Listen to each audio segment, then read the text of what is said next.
couple years back, I made a video going over how to trade options for beginners on the Robinhood platform. Here we are and it's 2025, and I want to give you my 2025 update of this, and also a lot of information that wasn't included in that previous video. I want to make sure I include in this video. So let's not waste any more time. Let's find out all the beginner basics that you need to know when it comes to trading options on Robinhood in 2025. Let's go.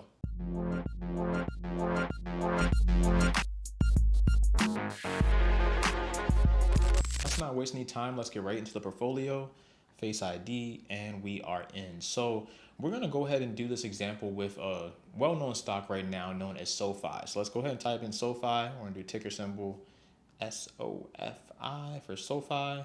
Currently, I have about 125 shares, and I do plan on getting some more. I do like this stock a little bit. So yeah, either way, we're going to go ahead and click on trade options. You'll see trade and then trade options. If you don't have this option on your Robinhood app, then you might need to actually enable options trading. So in order to do that, you can usually go over to your settings. I believe it's the three lines at the top left. Click on investing, scroll down, and it should be an option down here. Yep, options trading level 3. Click on that and pretty much you can go ahead and trade options. You can enable it to trade options. It'll ask you a couple of questions. It'll ask for your risk tolerance and stuff like that. But once you enable it, you should be good to go, and you should see that options trade button on whatever particular stock that you wish to trade options on.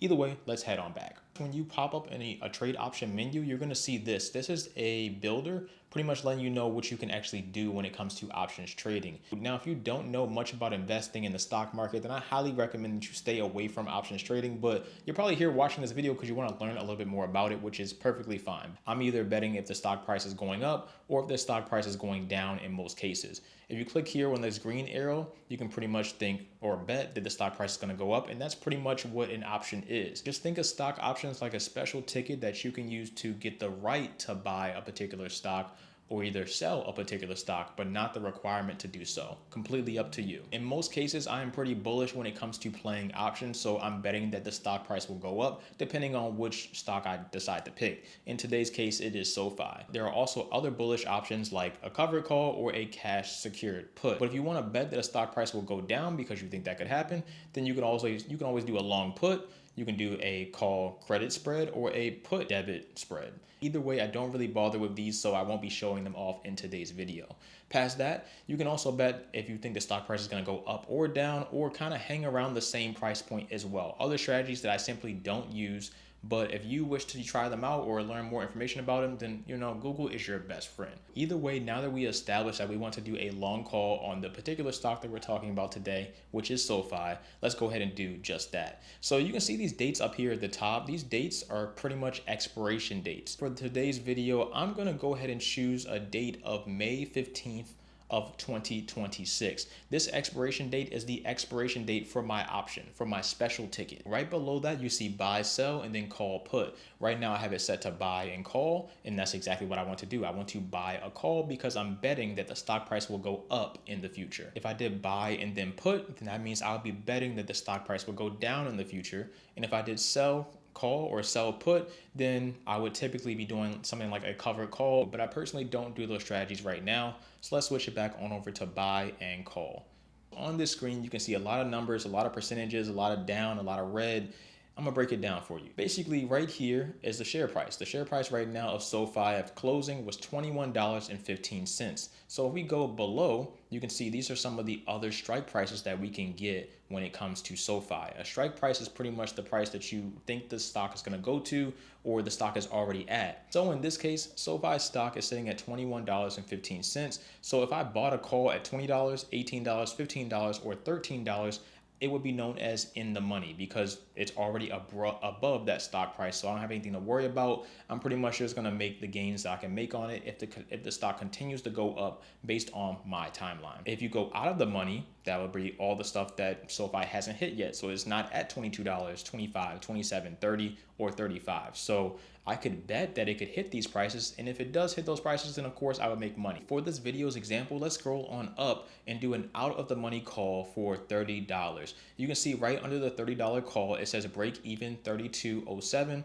it says to break even up 51% or plus 51%. Break even is just what it sounds like. SoFi stock will need to reach $32.07 by May 15th of 2026 for me to break even. However much money this option would cost me, if it hits 3207 by that expiration date, then that would be my break even date. Now, SoFi stock can go up well before that date and I can make plenty of money off of it. But if I don't sell or exercise this particular option, then it has to be at 3207 for me to break even on my money. Now on the right side, you see $2.20. We're gonna go ahead and click on that. Pretty much if we click on that and we click continue down here at the bottom, this is going to bring up the whole options menu on how we're actually going to buy the option. In this particular case, if I click on that and click 1, that's letting me know that this option is going to cost me $220. Pretty much I'm making a $220 bet that SoFi will reach $30 by the particular date that we set. In that case was May of 2026. Now, like I said, as long as it goes up, you'll make money, but there's other details that we'll talk about in a second. With that one right there, the top right is how many contracts I plan on buying. I don't have to buy just one. I could buy 10, I could buy 100. And as you can see, the prices change depending on how many contracts I want to buy. One contract is pretty much equal to you placing a bet with essentially 100 shares of the particular stock that you're trying to do. So in this case, if I had one contract, that's with me playing around with 100 shares of SoFi stock. The max profit would be unlimited. The break even would be $32.20 at this point. And then the max loss would be $220. Anything under that at the expiration date, then you would lose money. Anything over that at the expiration date, then you would make money. But like I said, you can always make money or sell the option beforehand before you even get to the expiration date, which generally I would think most people do. The last thing I want to mention here when it comes to the options basics that I didn't mention in the previous video is right here, which is the Greeks. Right here is the Greeks. So you can see the delta, the gamma, the theta, the vega, and the rho. If you don't know what all these do, then you need to know what all these do before you go ahead and place that options trade, because it's very important. So we're going to go over each one of them right now and pretty much give you a general breakdown of what each one does, so you know for sure if you want to enter this option trade or get a different options trade. Real quick though, I am going to make a 100% free ebook for you to download. The link will be in the description, just to go over all the different Greeks, just so you have a good understanding of the Greeks and the basics of options trading. Either way, you're going to get that information in this video, but the downloadable ebook is fine because you can take that with you at any given time in case you don't have internet and you can't watch this video again. But like I said, it'll be in the link in the description. And let's get back to the Greeks. So remember, this options trade is your special ticket. Let's start with the delta. When it comes to your special ticket, the delta is how much my ticket price will change depending on how the stock price moves. In this particular case, the delta is 0.36. So that means for every $1 that the stock price goes up, it's going to be worth 36 cents more. The gamma number that you see there is pretty much letting you know how much your delta will change. So some people may say, oh, well, the lower the gamma, the better, because that means the delta number won't change. And it really just depends. For a option like this, because it's so far out, it's so far in the future, the gamma number doesn't really matter too much. But if you try to do an option for next week, then you will see obviously a lot higher gamma. And in that case, then it could be better or it could be worse. It really just depends on what type of option and what type of timeline you have for your option. So in this particular case, the gamma doesn't really matter too much towards this trade. We're mainly focused on the delta and the theta, but in another trade, in a shorter term trade, then the gamma would matter. And yes, this can be very complicated, but in this particular case, it's not too much to worry about for this particular option.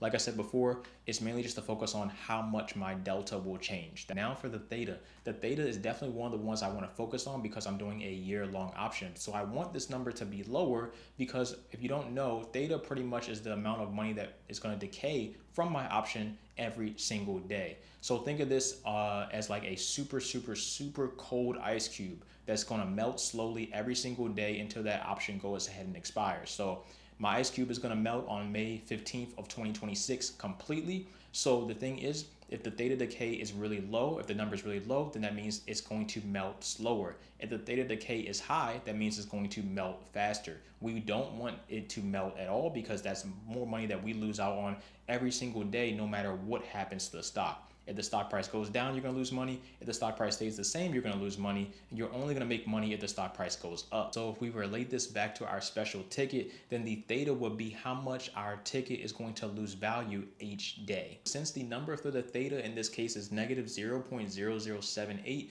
we're essentially losing 78 cents per day when it comes to one share of this particular contract. The vega is how much will my ticket's value change if people get more or less worried about the particular stock that I'm invested into. So pretty much volatility. Do people think the stock price is going up and down too fast? Is it going up too much? Is it going down too much? What's going on with it? That's going to fluctuate the Vega number. With high volatility when it comes to a particular stock, these stock options might be worth a little bit more money, and with low volatility, it might be worth a little bit less money. So it could be in your favor that the stock price jumps quite a bit, but obviously you don't want to continue to jump where you can't actually make any money on the particular options trade. And the final Greek is the rho, and it's pretty much just saying how much will my ticket price change depending on interest rates changing. So in our case, interest rates probably will drop over the next couple of months to a year, I would say. But either way, it's not too much to worry about in this particular case. But it is something to note if interest rates are going to drastically drop or drastically increase in a short amount of time. The rho is not that big a deal when it comes to options trading, but all in all, the Greeks are just supposed to tell you if your stock option is more valuable or less valuable on a given particular time based on these numbers that we have and the information that's going on in the market. And that's pretty much it when it comes to the basics of trading options on Robinhood, or really any other trading platform you decide to use, as well as learning a little bit about the Greeks. Now, I'll also be including more information when it comes to the Greeks, like just little things that you might just want to know about that I can't include in this video in the ebook. Like I said, it's 100% free. You literally just can go click on the link and download it, and that's pretty much it. Of course, you can always search this information on Google, but you know, when you search something like that on Google, honestly, you get some fine results. You get the real definition, which is really confusing. So I try to make it as easy as possible for people to understand what these things mean, because it is really important to know, especially if you're options trading and you don't know. So go ahead and download that ebook. I have one as well for the previous how to buy and sell stocks if you're interested in that, just the basics of learning. And lastly, if you are interested, I did just take a nice trip to Greece. I took some amazing photos and I put those photos into a wallpaper pack. So if you're interested in buying that wallpaper pack from me, then you can get $5 off with code $Mike. But that is it for this video, and I'll catch you in the next one. I'm out. Take care of yourselves. Stay safe, stay positive, and stay hydrated. $Mike. Peace.